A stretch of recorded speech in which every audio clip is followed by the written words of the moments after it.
It's Full Metal here, and today I'm going to be bringing you guys a guide on Lux. It's Season 8 now.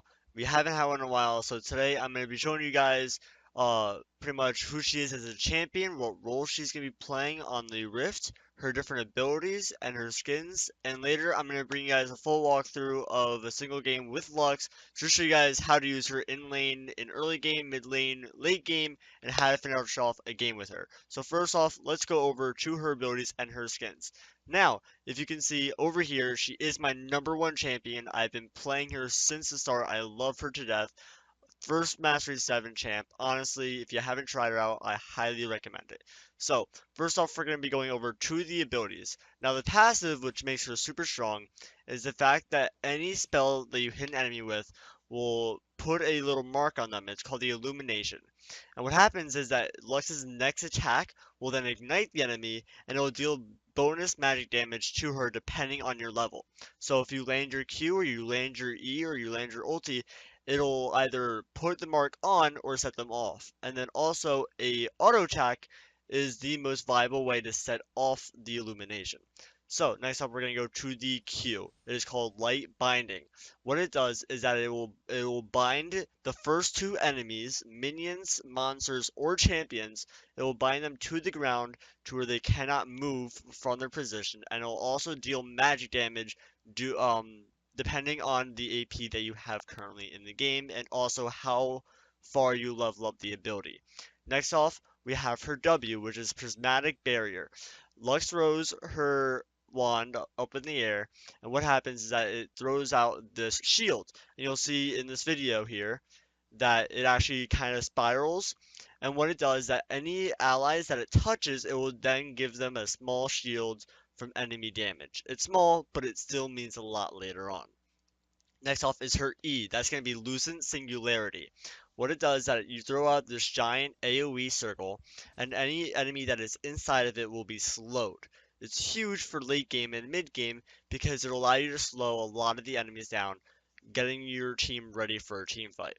Also, when you set it off, it will detonate the passive, it will create the passive, and also it will deal magic damage, again, due to how far you've leveled it and how much AP you have. And finally, we're going to go over to her ultimate, which is Final Spark. This is the bread and butter of Lux. It is what makes her so overpowered. So what happens is that after a little bit of a channel, you fire a straight line of a certain range, pretty far. I'll show you later on in game. And what it does is that it can go through any barrier, so things like Yasuo's Wind Wall that usually blocks all projectiles, Lux's ultimate is able to go through that. And it'll deal a huge amount of AP damage to any target it hits. And if it kills any champion, no matter how many, as long as it kills one, part of its cooldown will be refunded.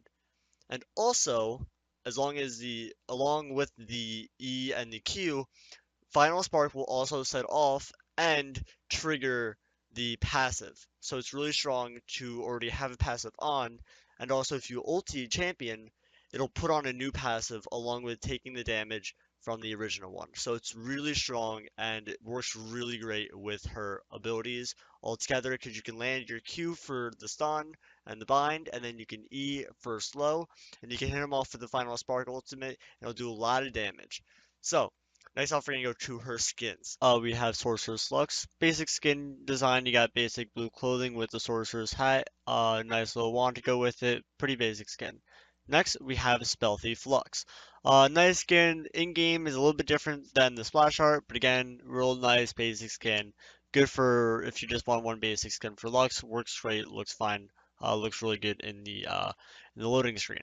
Next, Commando Lux. This one's, as it looks like, as if she was going commando into a mission, so on and so forth. Cool looking gun, nice green armor, and again, just a basic skin. Next, we have Imperial Lux. This one seems to be a favorite among people who just want a basic skin for her. This usually is the skin that they go for. Looks nice, nice clothing on her, but again, just another basic skin. Next, we have Steel Legion. I'll see this one a lot in game because the animation for her Q and her E almost look identical. But again, just a kind of armored look to Lux. Next, we have Star Guardian Lux. This one is a favorite among everyone for the beautiful colors it gives and for the fact that it has a lot of synergy with other champions that follow the Star Guardian skin line, such as Lulu, Janna, etc. Next, we have the Ultimate skin. As you can see, this background is animated. What this one is cool about is that as you hit more and more abilities throughout the game, you will be able to choose between 10 different forms. So you choose 4 basic earth, water, fire, and air, and then you choose one of them to combine with it to create a cool different design. So as the game goes on, the skins and the special effects change, and it adds a little cool feature to where you're controlling what you look like in game. And finally, we have the newest skin, which is Lunar Empress Lux. Cool little skin. It kind of looks like the Storm version in Elementalist Lux, but it has really nice special effects and a beautiful look to it. And that is the skins. So now I'm going to bring you guys over to in-game so I can show you guys her abilities in action and show you guys how to play her through the match. Alright guys, we are on the Rift. To start off on early game as Lux, I highly recommend you start off with the Doran's Ring. Gives you the ability power and gives you the 50% base mana regen. Really strong, especially for Lux, so go ahead and grab that. Grab your 2 health potions and grab your Roading Totem and go to lane. Now, for starting abilities, highly suggest you start off with the E because it's really good for zoning. However, if you are going against an assassin, someone that wants to get up in your face, starting your Q isn't a bad idea. But for the most part, you're going to be taking your E. So I'm going to wait till I'm in lane, just because that's generally my thing. Don't have to do that yourself, but personally, I enjoy starting off my ability as I get into lane so I can see how the enemy laner is going to play against me. If they're going to be playing up in my face, or they're going to be playing range. So, when you start off, you kind of want to come up here, especially with Lux, you have ranged abilities and a pretty decent range auto attack. So it's kind of good for you to help scope out for your jungler, make sure that he's not getting invaded. Give him a little auto attack, be nice to your jungler. And as you can see, we are going against a melee champ. He isn't kind of like a get in your face, so we are going to start off the E just so we can zone him away from the minions. As you can see here, he's going to go for that minion, and of course we are going to get a free ability on him. Get that free poke in. Gonna be good for us, not too good for him. And pretty much that's all the early game is going to be on Lux. It's just making sure you get as much CS as possible, making sure you freeze lane if you can, and of course, poke. The one thing Lux is really good at, especially in the early game, is poke. She can zone really well, and she can poke out with her E and her auto attacks. So obviously as I see him going for his minion, I'm going to go ahead and give him a free poke. As you guys may have been noticing, sometimes when I hit my 2, the minion dematerializer goes off. I find that a great rune to run on Lux, because it not only makes wave clearing easy for early game, because all it takes is one click and a minion dies, but also makes wave clearing really easy for late game. So as I use the dematerializer on a minion, it allows us to do extra damage to them, not only right then and there, but later on in the game. So, as you guys can tell, in this game I am using the Elementalist Lux skin. The reason I love this skin is not only does the base form have really good special effects and it has a really good back animation, but it also allows you to have a total of 3 skins throughout one game. You have the base skin that I'm wearing right now, and as you get this elemental power by landing your abilities, you also get to choose between the 4 elements, earth, water, fire, and air. And depending on the ones you choose and in which order, you can have different skins. And for this game, I'm going to be doing the fire element because I love the special effects and how it looks. And then the second one I'm going to choose is air. And the cool combination that gives you is called storm. And overall, it's just a really cool kind of sci-fi looking skin that gives you this idea that when you land it all, it kind of looks like a storm in a sense. The main room that you want to run on Lux is going to be the Arcane Comet. So as you guys can see, every now and then when I land an ability, I get this little meteorite that goes in and deals a little bit extra damage. Some people you will see will also like to run Summonary because not only will it go to enemies when you auto attack them and throw off your abilities, but it will also work against allies and shielding them when you land your W on them for the shield. So it has its good and its bad. Personally, I prefer Arcane Comet, but to each their own. It all matters on what you prefer. Also, as you guys can see, I just got ganked by Vi, and the first thing that I wanted to do is I wanted to land the root inside the tower. That way I got the free damage off, and I was able to make her eventually back into her tower and eventually go back to base. All you have to do is try and get back as fast as you can the second you see them go into your lane, and just make sure that you line up your root properly. That way the second they get into tower range, you can just root them right there, and because when they gank, they're trying to essentially hurt you, all you gotta worry about is making sure that they hit you first, you root them, and then all that's gonna be left is them taking tower damage. When you're using a minion dematerializer, I highly suggest you use 3 for fighter minions, the ones in the front, which are the melee minions, and 3 of them for the cannon. That way you get the plus 6% damage on each of those.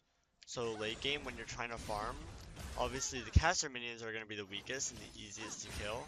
And then the cannon and the fighter are the ones that are generally harder ones to kill, especially for Lux. They're going to be really easy kills for you. So it's going to be easy CS for mid and late game, as long as you get all those stacks done right. So as you guys can see at the bottom here, I can choose between the elements, and like I said before, I'm going to go with the fire. And it's going to leave me with this really cool looking skin. And then with all my abilities, I'm going to have this little fire looking special effects that's going to go around. Honestly, just really nice special effects, and kind of let you know that the money you spend for this skin, which is pretty pricey, has its pros. So when playing mid lane, one of the things you want to focus on is keeping track of where your enemy is. One of the major issues you'll see is people will forget to ping where their enemy goes if they are missing a lane, so on and so forth. And as Lux, you're kind of prone to your enemy leaving lane and leaving you behind because you don't move fast, 1, and 2, your Lux isn't the best for roaming. She's pretty strong if she finds the enemies out in the open, but generally it's kind of hard. And as you can see, when I'm trying to team fight, the one thing I want to make sure I do is land my Q, and the second after, I land my ulti. Because once you land a good Q, like there, you're kind of guaranteed a kill. Now sadly for us, Hecarim did run into that tower. He got the kill, but he did give himself away. But the reason he was able to get that kill was because we landed our Q. And also from the kill before, we got to pick up 2 of the buffs, the red buff and the blue buff. So when playing Lux, the abilities you want to max, personally I like to max the E first for the extra cooldown on the slow for late game, and also it's the easiest ability to poke with. The second thing I like to max is the Q. Obviously the first 2 abilities, no matter what, you're going to want to max are the Q and the E, just for the damage part of it, because the W doesn't really do damage at all, it's just shields. And then obviously you're going to put a point into your ultimate whenever you get the chance. Now thankfully Hecarim is going to give us this blue buff. We're going to kind of shield him here and help him poke it out. I'm assuming he's going to give it to us. If not, no biggie. Yep, he is. When getting blue buff, you kind of want to stay over here. You don't need to walk out in front of it because of Lux's range. You can kind of keep a distance when going for it.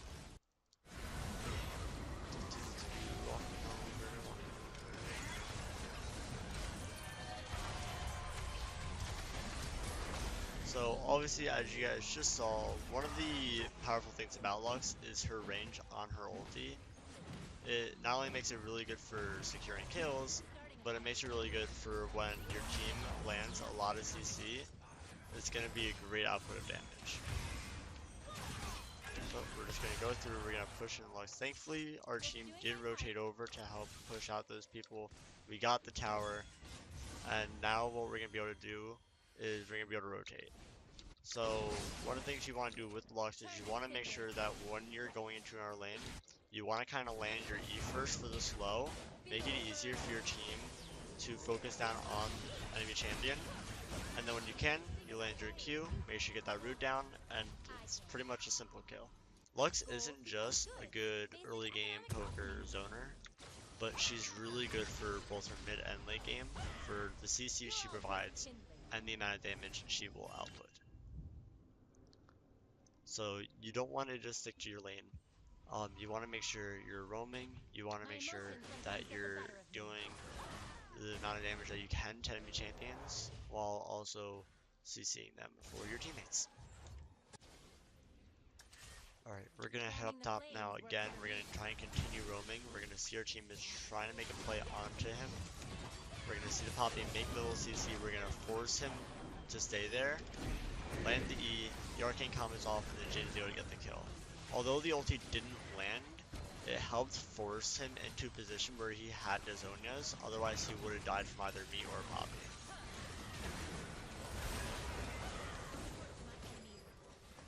Again, we're going to try and keep this Vi away from our Renekton if possible. We're going to help him out, and right then and there we were able to get the Renekton the double kill. Although we're not getting the kills ourselves, we're making sure that we're supporting the team as much as possible. If you guys can see on the bottom left hand corner again, I'm able to pick another portion for my Elementalist Lux skin. We're going to choose Air, that way we get the cool Lux. This one is my favorite portion of this skin, just because of the cool hair color she has, and because of the special effects you guys are going to see as I use my abilities. And when going for items on Lux from early game to mid game, I generally like to make sure I get the Luden's Echo first. Make sure you get the Sorcerer's Shoes for the magic penetration.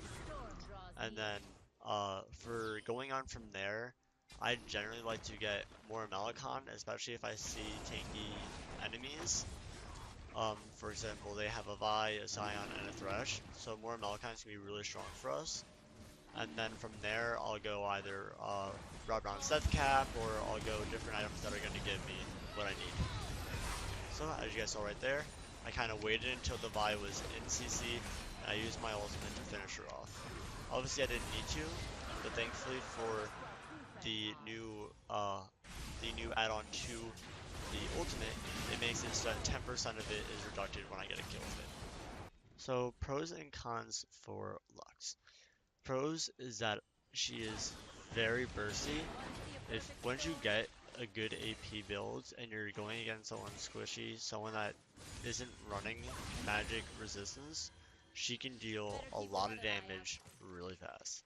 Another one is that she is heavy on crowd control. You have your slow and you have your root, and both of which are pretty easy. They are going to be skill shots, so you have to choose where you're going to place them, which rushing you're going to throw them, etc. But overall, they're pretty easy to land once you get used to them. Obviously, you're going to miss every now and then, like you guys just saw. But for the most part, especially the E, you're going to be able to zone out, you're going to be able to land what you need to land onto your enemies. Hopefully, not dying like you're going to see me do here. But I was able to pull her to my team, where I didn't try and 1v3, and hopefully the Jhin and Poppy are going to get away. But sadly for the Poppy, she was ulted, she is going to get the kill off and maybe get away, and the Jhin is clean up behind, getting the Thresh. And thankfully for Poppy, she did get away. So, for the cons of Lux, obviously for every good, there's going to be bad. Lux is pretty slow, especially with movement speed. Obviously, you're going to be running boost, you're going to have Luden's Echo to try and help you out with the movement, but she doesn't really move fast enough to get away from most things. Like, obviously, you can see Jhin is like flying by me when he lands his last shot. Sadly for Lux, there's no way to increase your movement other than just laying the Luden's Echo, buying your boost, etc., etc. So it kind of like to get away from fights and to get away from enemies, it really relies on you getting vision around you, using your E ability to zone them away from you, using your Q to root them and keep them away from you, and overall just trying to play smart, stay away from danger, and make sure you're staying in the back to mid line and getting that crowd control for your teammates, especially in the late game.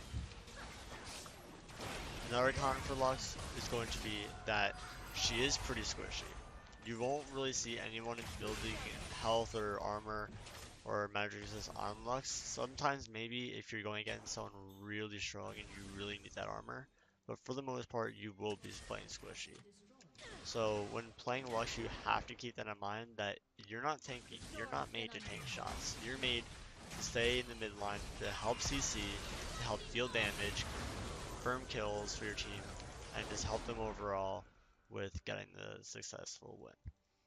So Lux is kind of situational. You don't want to just throw out all of her abilities every single fight. You want to make sure you're using them to help out your team in the ways you can, to try and root the enemies that you really need to shield your carries when they're getting in trouble, and overall just trying to support your team in a way that a mage would, where you're not only going to deal damage and help them tear down not only the squishies but the tanks, but also keep them alive by shielding them and rooting enemies. That way they don't die, hopefully. For most mid laners, you're trying to just win your lane and get as many kills as possible.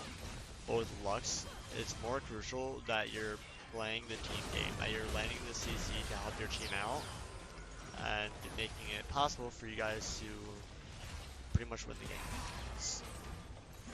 So that is going to be it for the Lux guide. I hope you guys enjoyed, and I hope I see you guys later on. So hope you guys enjoy the video, and I hope you guys learned a little bit about Lux. I hope you guys have an awesome day. So GG, and have fun on the Rift.